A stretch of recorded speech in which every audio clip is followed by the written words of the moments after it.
سوره نمل یعنی مورچه در مکه نازل شده است و از 93 آیت عبارت است. بسم الله الرحمن الرحیم. به نام الله بخشاینده مهربان. طاسین تلك آیات القرآن و کتاب مبین. تا سین این آیات قرآن و کتاب روشن است که معنایش واضح و شامل علم ها و حکمت ها و شریعت هاست. هدى و بشرى للمؤمنین. آیات قرآن رهنما است در دنیا و آخرت و خوشخبر است برای مؤمنان. الذين يقيمون الصلاة ويؤتون الزكاة وهم بالآخرة هم يوقنون. صفت آنان این است که 5 وقت نماز را مکمل می‌گزارند و حق زکات فرضی را پوره به مستحقانش می‌دهند و به ثواب و عقاب روز قیامت یقین دارند. إن الذين لا يؤمنون بالآخرة زينا لهم أعمالهم فهم يعمهون.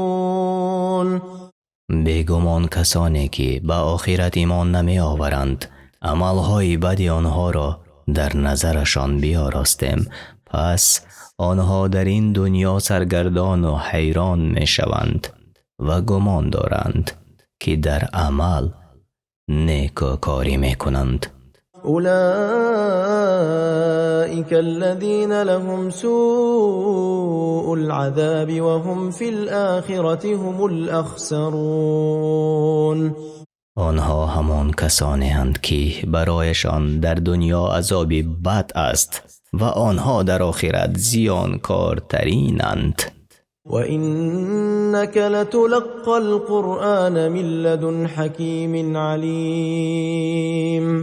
تو ای رسول کسی هستی که قرآن از جانب الله حکیم و دانا به تو نازل می شود. اذ قال موسى لأهله إني آنست نارا سآتيكم منها بخبر أو آتيكم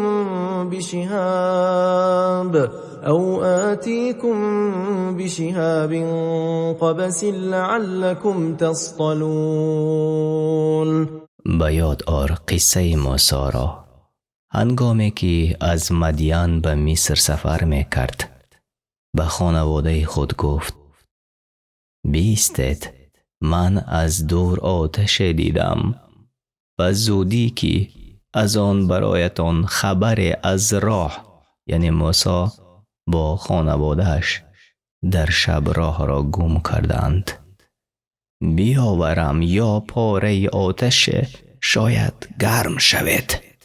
فلما جاءها نودي أن بورك من في النار ومن حولها وسبحان الله رب العالمين. چون به نزد آتش رسید الله ندایش داد که مبارک باد کسی که درون آتش است، مراد فرشتگان است و آن که در کنار آن است و پاک است الله یکتا، آن پروردگار جهانیان است. یا موسی انه انا الله العزیز الحکیم. الله با او خبر داد ای موسی من الله پیروزمند هستم بر دشمنانم و حکیم هستم در کارها و آفرینش خود. وألق عصاك فلما رآها تهتز كأنها جان وَلَّى مُدْبِرًا وَلَمْ يُعَقِّبْ يَا مُوسَى لَا تَخَفْ إِنِّي لَا يَخَافُ لَدَيَّ الْمُرْسَلُونَ. ای موسی، عصای خود را بیفکن. چون عصا را دید که مانند مار می جنبد، گریز آن بازگشت و به عقیب ننگریست. الله به او خبر داد: ای موسی مترس، هر آینه پیامبران نباید که در نزد من بترسند، إلا من ظلم ثم بدل حسنا بعد سوء فإني غفور رحیم. مگر کسی که گناه کرده باشد و پس توبه کند و بدی را به نیکی تبدیل نماید، پس بیگمان من آمرزنده و مهربان هستم. وأدخل يدك في جيبك تخرج بيضاء من غير سوء في 9 آيات إلى فرعون وقومه إنهم كانوا قوما فاسقين.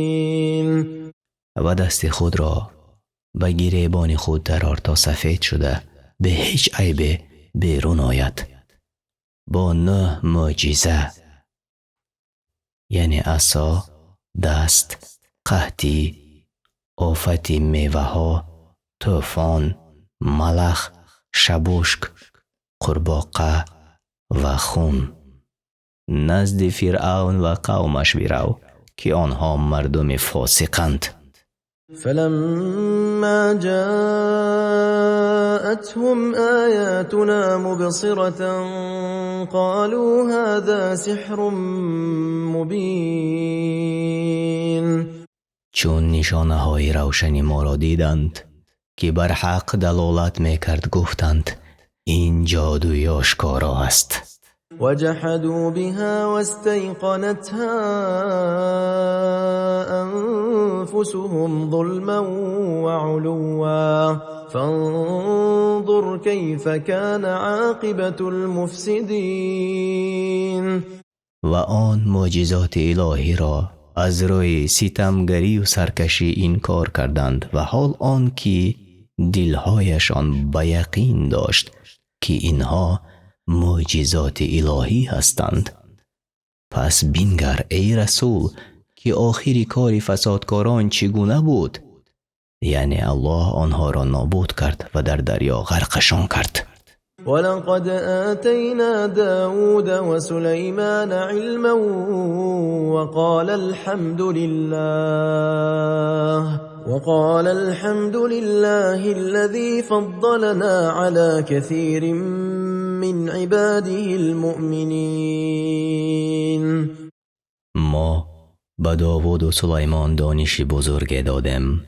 آن دو گفتند سپاس از آن الله است که ما را بر بسیاری از بندگان مؤمن خود برتری داد.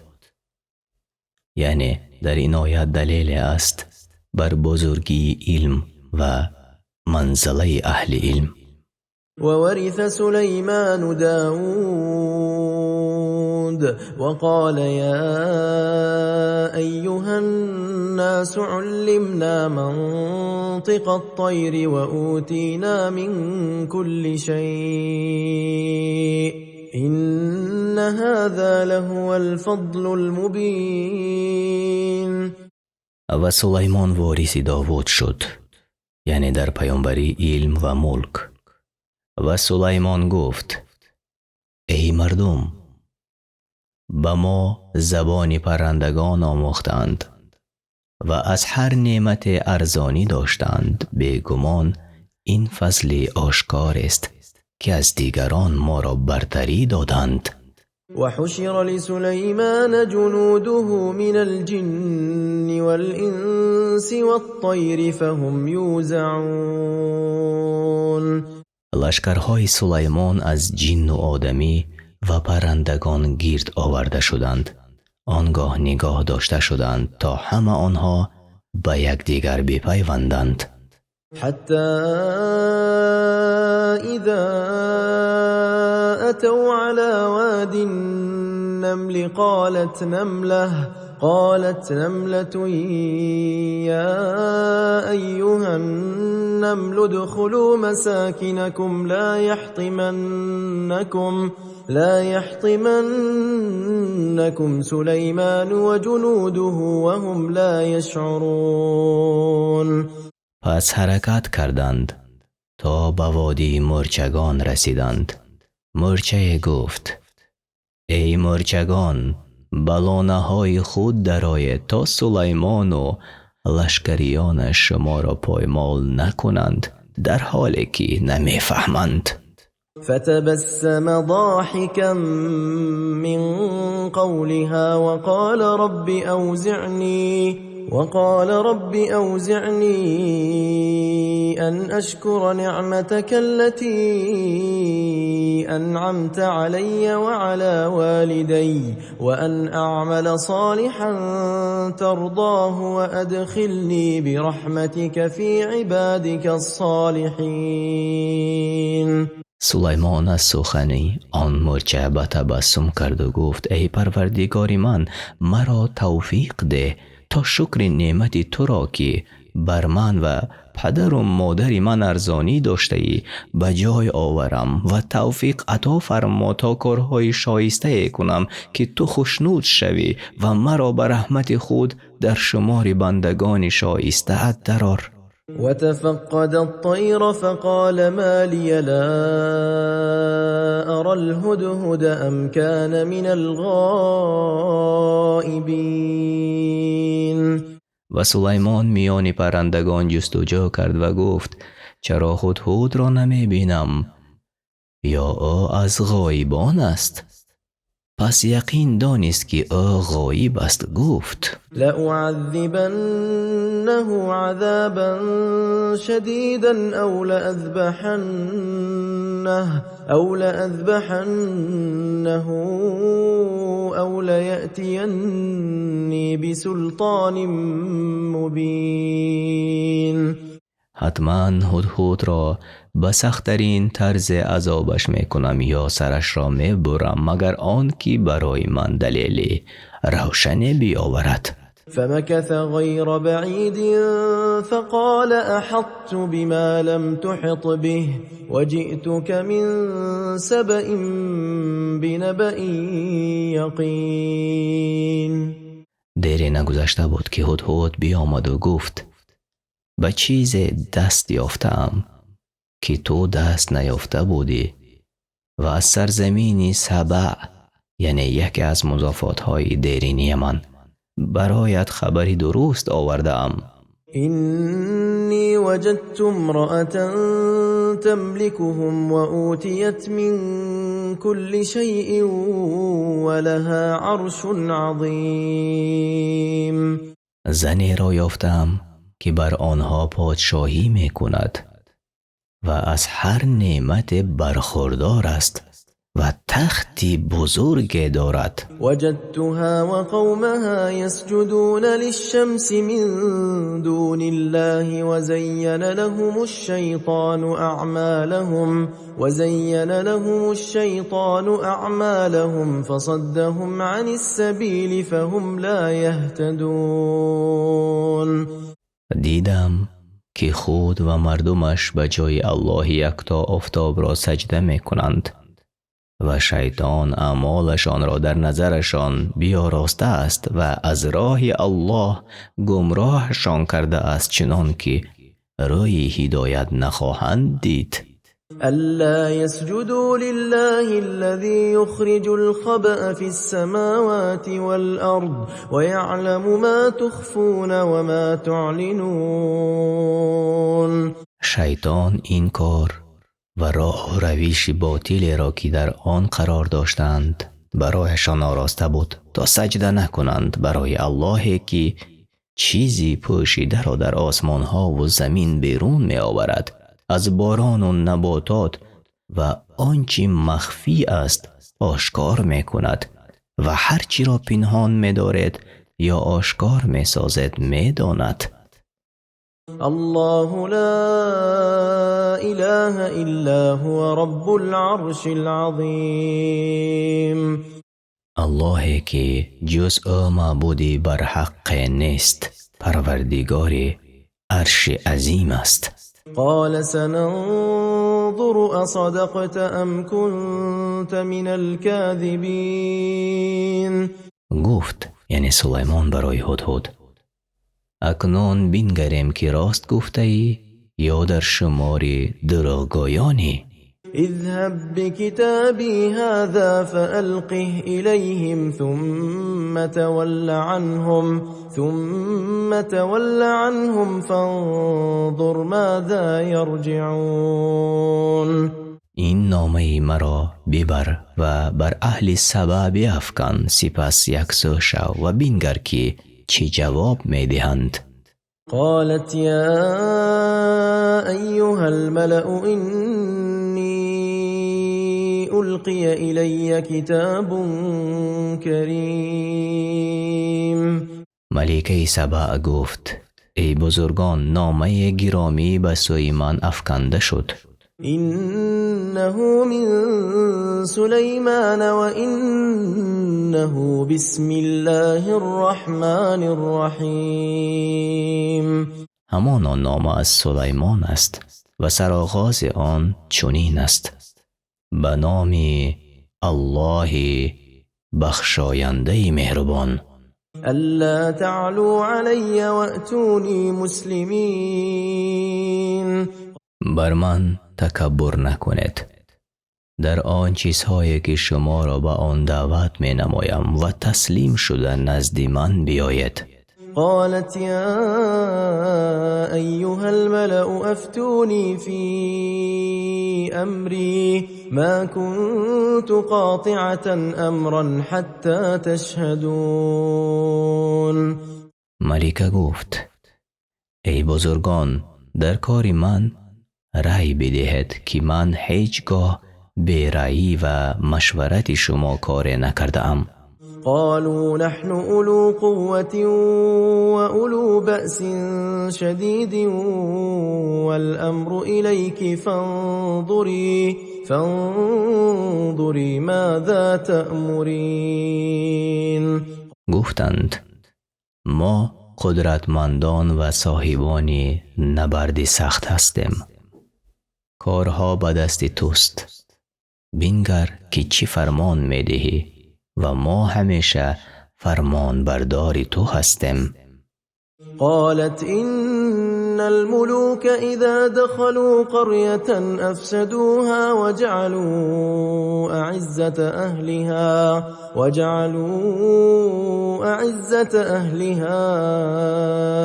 أذلة وكذلك يفعلون. ملکه گفت پادشاهان چون به شهر درآیند با کشتن و اسیر گرفتن مردم ویرانش میکنند و عزیزانش را خوار میسازند و همچنین میکنند. و اینی مرسلة إلیهم بهدیة فناظرة بما یرجع المرسلون. ملکه گفت من حتما هدیه نزدشان میفرستم و می نگرم که فرستادگان چی جواب می آورند. فلما جاء سليمان قال أتمدونني بمال فما آتاني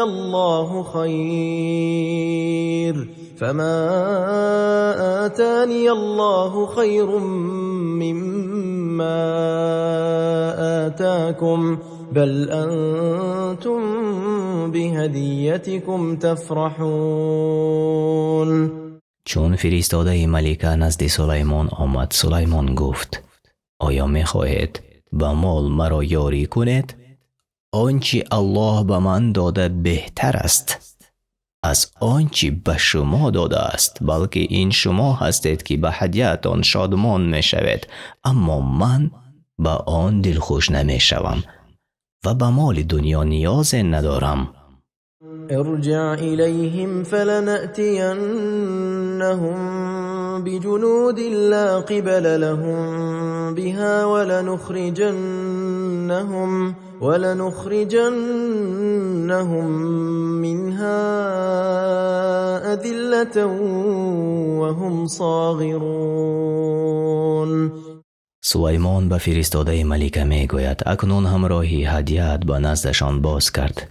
پس البته با لشکرانی به سوی آنها خواهیم آمد که هرگز طاقت آن را نداشته باشند و آنها را از آن سرزمین با خواری و پستی بیرون خواهیم کرد.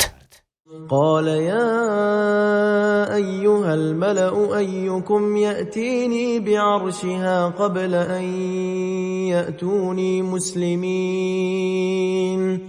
سلیمان گفت ای بزرگان، کدام از شما تخت او را پیش از آن که فرمان بردار شده نزد من آید برایم می آورید؟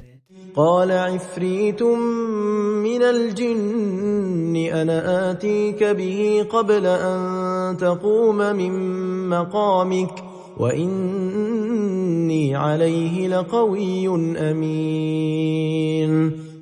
عفریت یعنی جن بسیار چالاک و قوی از میان جنها گفت من قبل از آن که از جایت برخیزی آن را نزد تو حاضر می کنم که من بر این کار هم توانایم و هم امین و چیزی را از آن کم و عوض نخواهم کرد.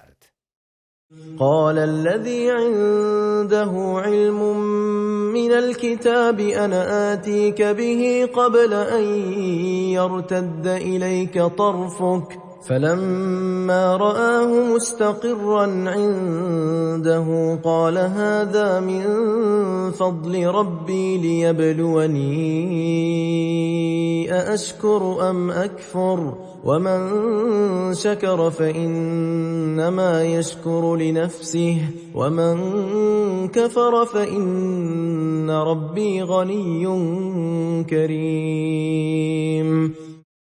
و آن کس که از علم کتاب الهی بهره داشت گفت البته من پیش از آن که چشم بر هم زنی یعنی میشه زنی آن را نزد تو می آورم.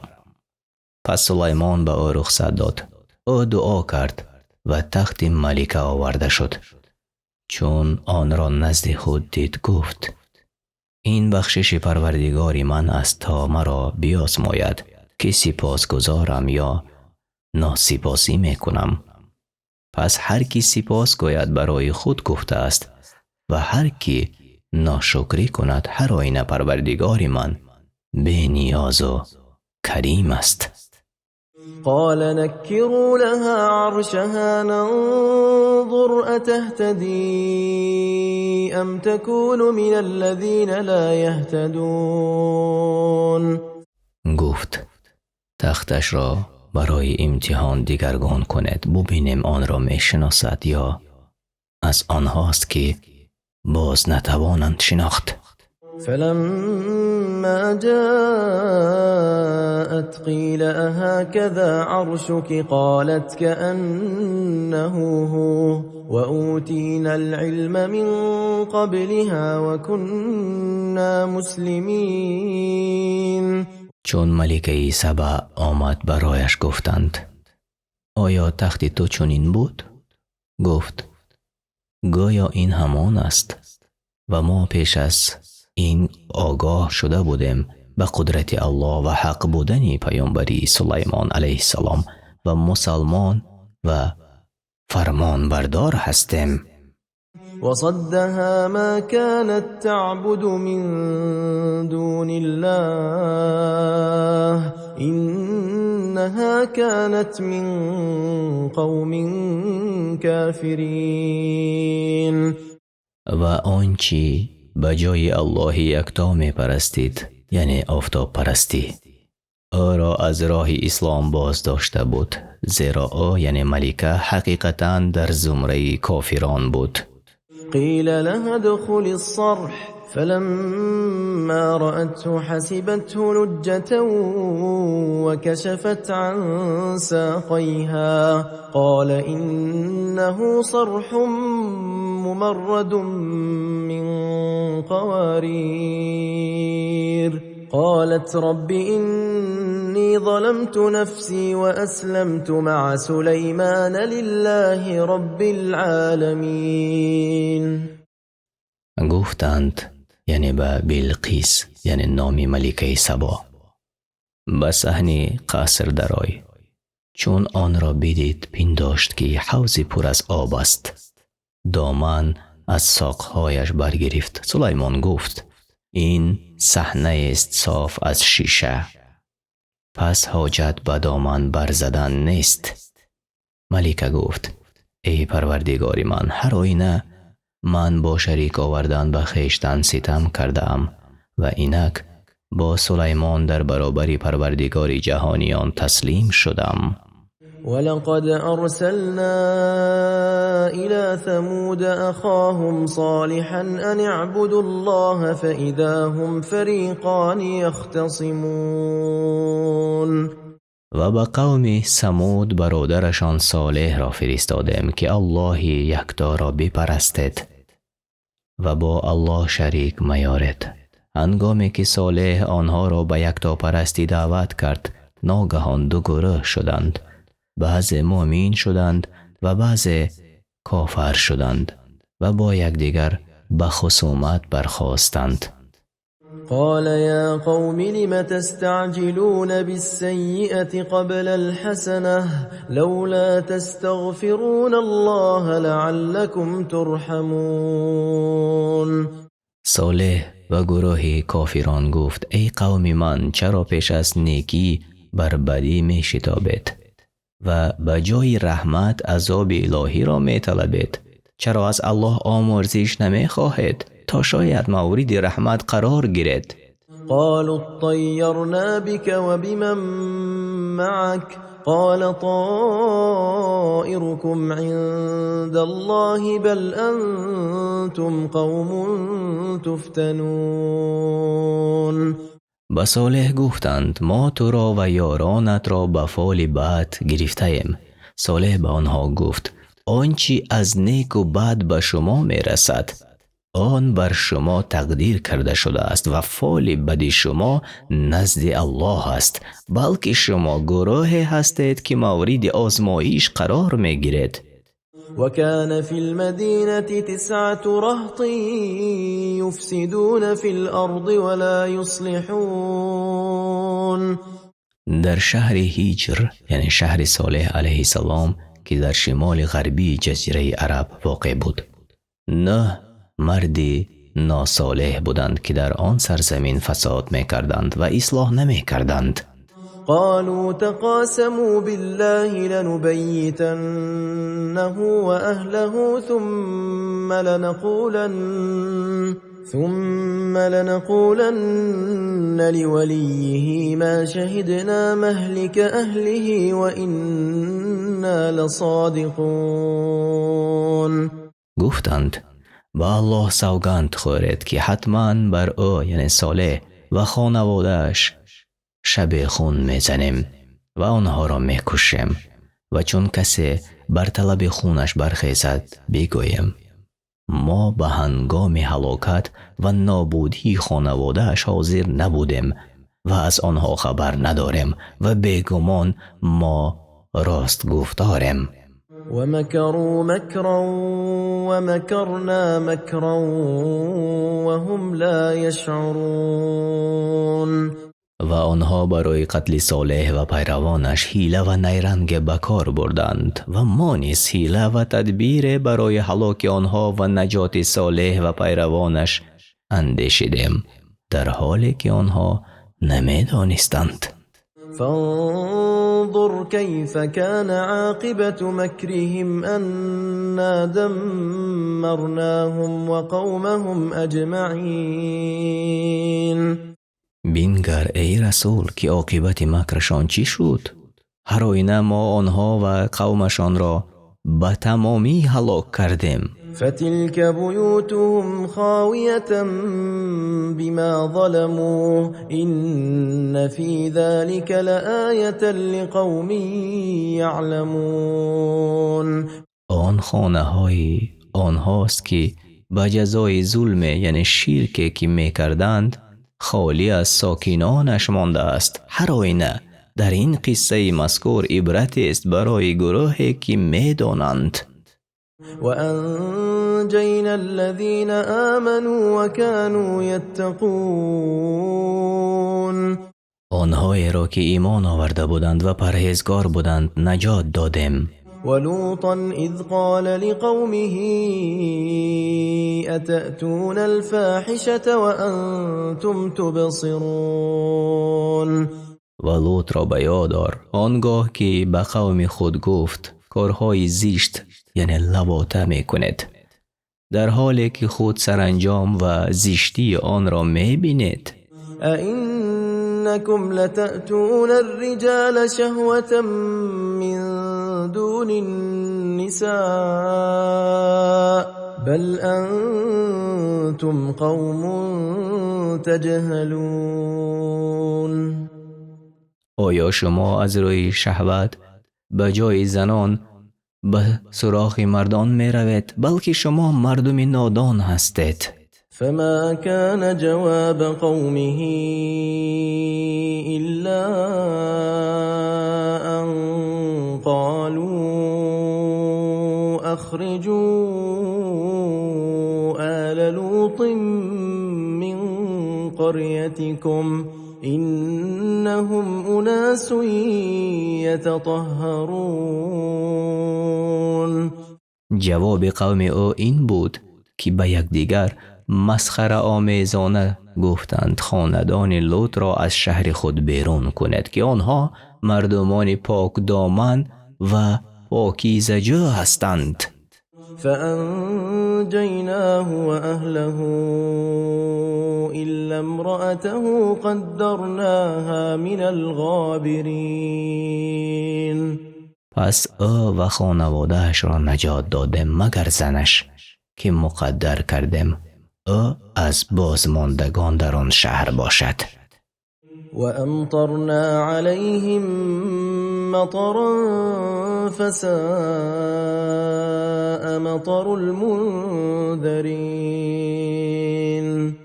و بارانی از سنگ بر سر آنها بارانیدیم و بارانی بیم داشته شدگان چه بد باران است. قل الحمد لله وسلام على عباده الذين اصطفى الله خير أما يشركون. بگو ای پیامبر سپاس الله را و سلام بر بندگان انتخاب کرده او. آیا الله بهتر است یا آن چیزهایی که شریک او قرار می دهند؟ آنها نه برای خود و نه برای دیگران نفع یا ضرر رسانیده نمی توانند. أَمَّنْ خَلَقَ السَّمَاوَاتِ وَالْأَرْضَ وَأَنزَلَ لَكُم مِّنَ السَّمَاءِ مَاءً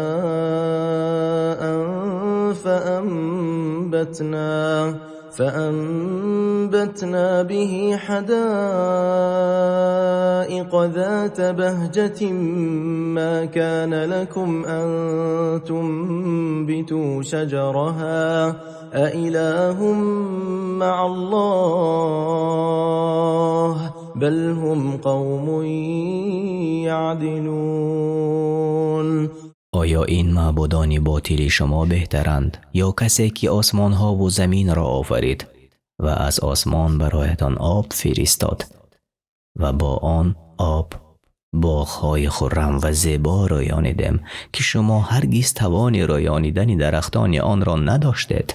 آیا معبود دیگری هست با الله؟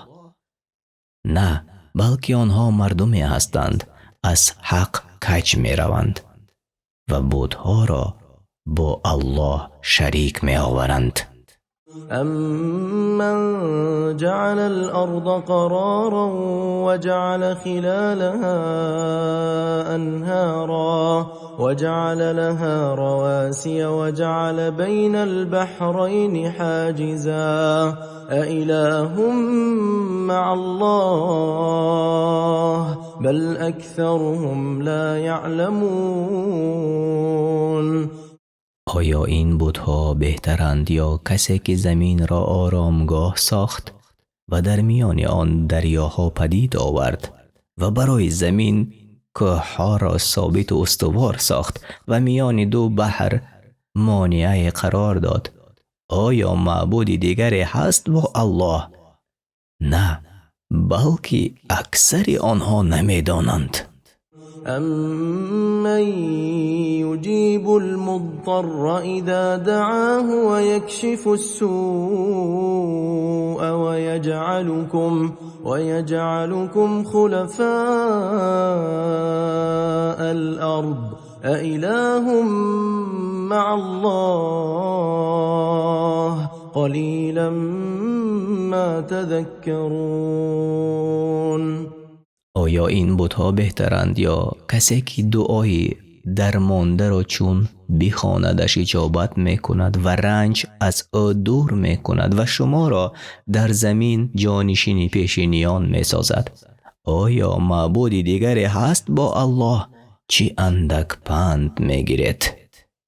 أَمَّن يَهْدِيكُمْ فِي ظُلُمَاتِ الْبَرِّ وَالْبَحْرِ وَمَن يُرْسِلُ الرِّيَاحَ بُشْرًا بَيْنَ يَدَيْ رَحْمَتِهِ أَإِلَٰهٌ مَّعَ اللَّهِ تَعَالَى اللَّهُ عَمَّا يُشْرِكُونَ. آیا این بت‌ها بهترند یا کسی که شما را در تاریکی های بیابان و دریا راه می نماید و آن که پیش از باران و رحمتش بادها را به مژده می فرستد؟ آیا معبودی دیگری هست با الله؟ الله بهتر است از هر چی شریک او می سازند. أَمَّن يَبْدَأُ الْخَلْقَ ثُمَّ يُعِيدُهُ وَمَن يَرْزُقُكُم مِّنَ السَّمَاءِ وَالْأَرْضِ أَإِلَٰهٌ مَّعَ اللَّهِ قُلْ هَاتُوا بُرْهَانَكُمْ إِن كُنتُمْ صَادِقِينَ. آیا این معبودان باطل بهترند یا کسی که مخلوقات را می آفریند سپس آنها را باری دیگر باز می گرداند و کسی که از آسمان و زمین به شما روزی می دهد؟ آیا معبودی دیگری هست با الله؟ ای پیامبر بگو اگر راست می گوید دلیلتان را بیاورید.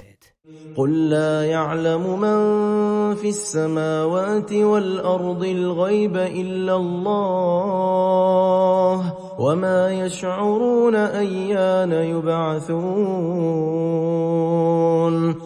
ای پیامبر بگو هیچ کس در آسمان ها و زمین غیب را نمی داند مگر الله و نیز نمی داند چی وقت زنده می شوند. بل ادارك علمهم في الآخرة بل هم في شك منها بل هم منها عمون.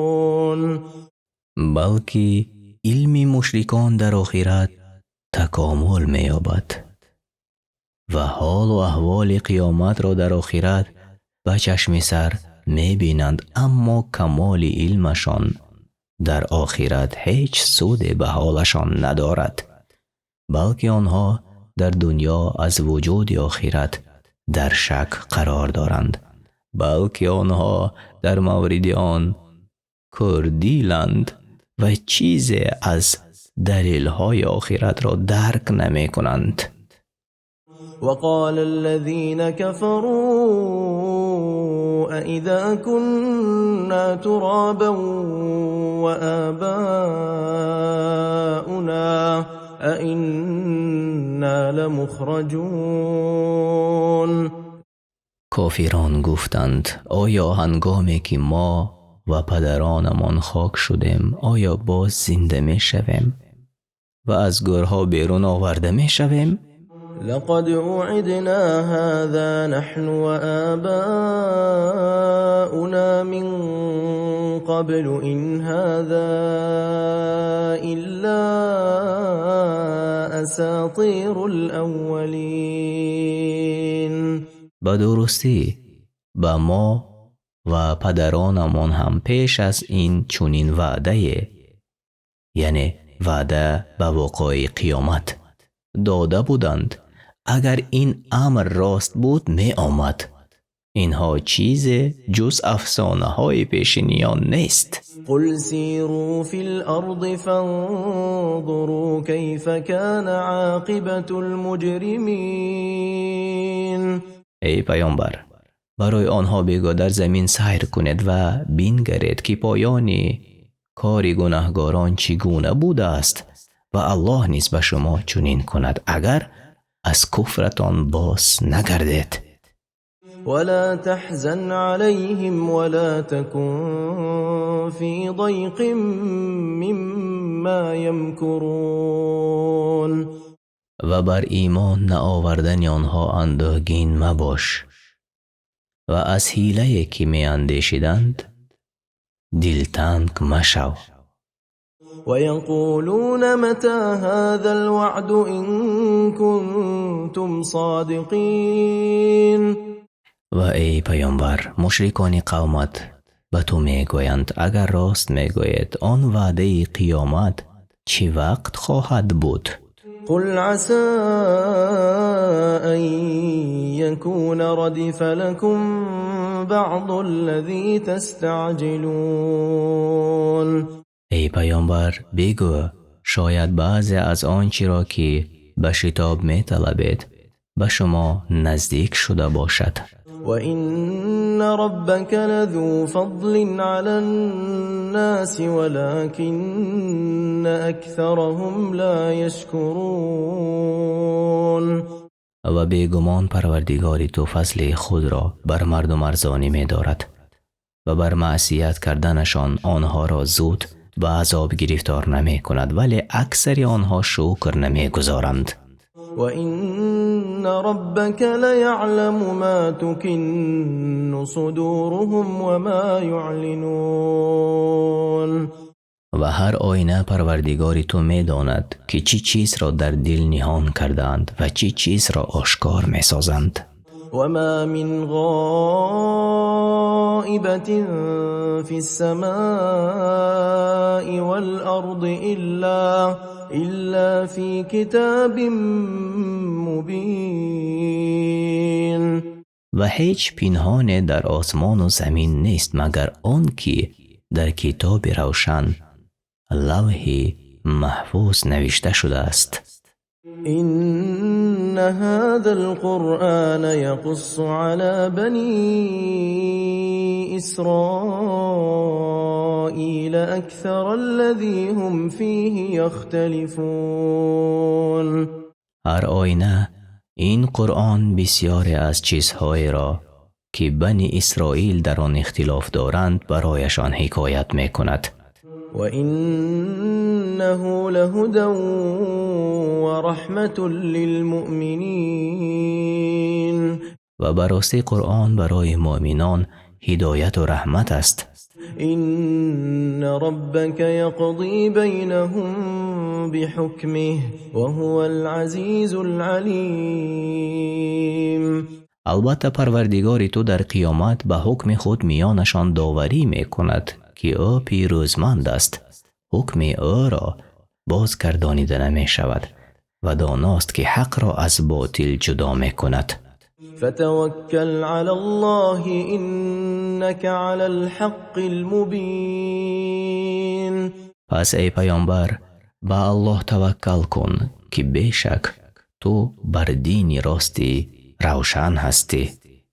إنك لا تسمع الموتى ولا تسمع الصم الدعاء إذا ولوا مدبرين. ای پیامبر، هر آینه تو نمیتوانی سخنت را به مردگان بشنوانی و به گوش کارانی که از تو روی میگردانند سخنت را برسانی. وما أنت بهاد العمي عن ضلالتهم إن تسمع إلا من يؤمن بآياتنا فهم مسلمون. تو نمیتوانی کوران را از گمراهیشان باز گردانی و راه نمایی. تو تنها میتوانی سخن خود را به کسانی بشنوانی که به آیات ما ایمان دارند. پس آنها در برابر حق تسلیم شدگان هستند.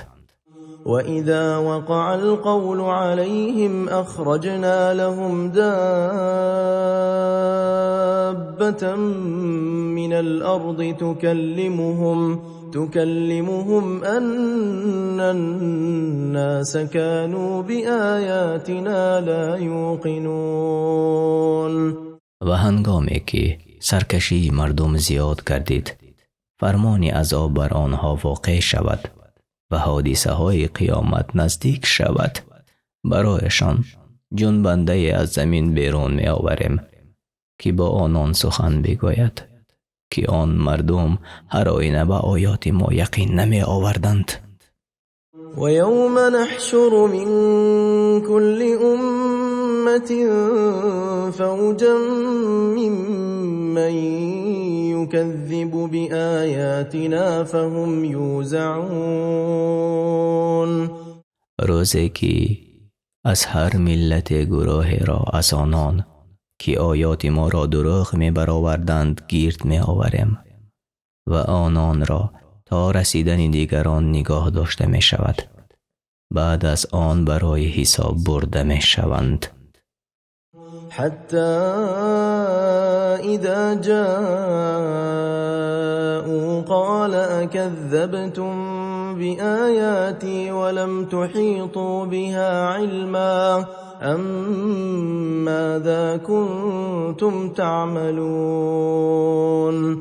تا چون به سرزمین محشر برسند الله می فرماید آیا شما آیات ما را دروغ می برآوردید که آن آیات دلالت بر توحید من بود و حال آن که دانش شما آن را فرا نگرفته بود؟ آن چی کاری بود که می کردید؟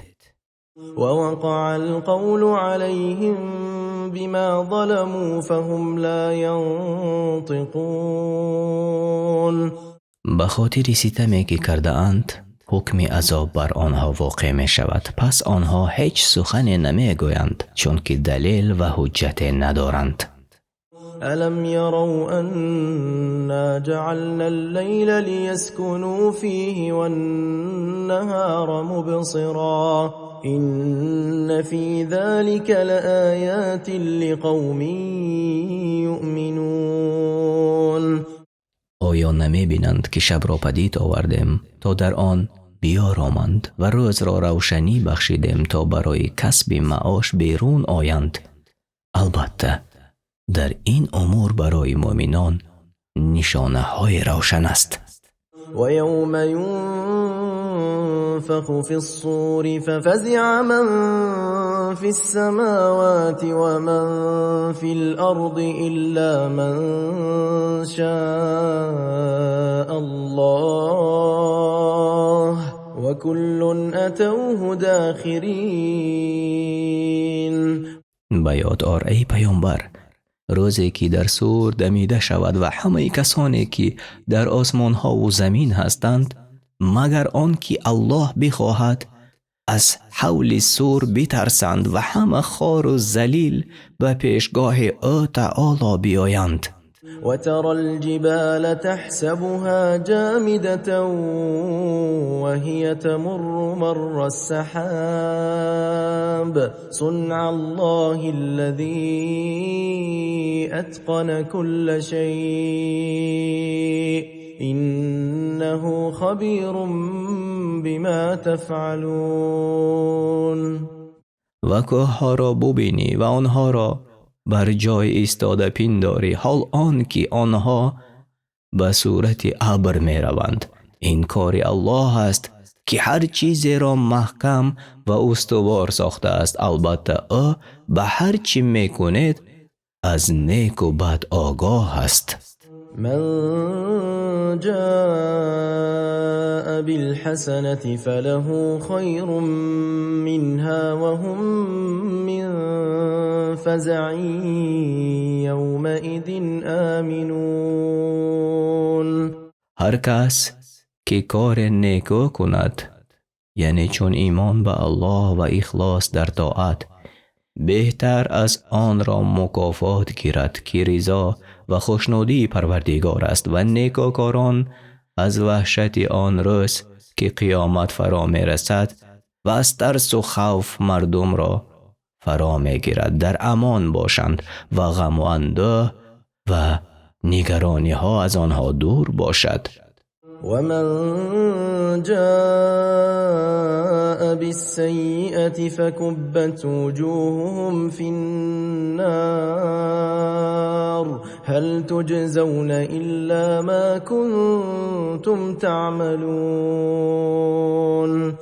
و آنان را که کارهای بد می کنند، یعنی چون شرک و معصیت، سرنگون در آتش اندازند و با آنها سرزنش کرده گفته شود آیا جز موافق کارهایی که در دنیا کرده جزا داده می شود؟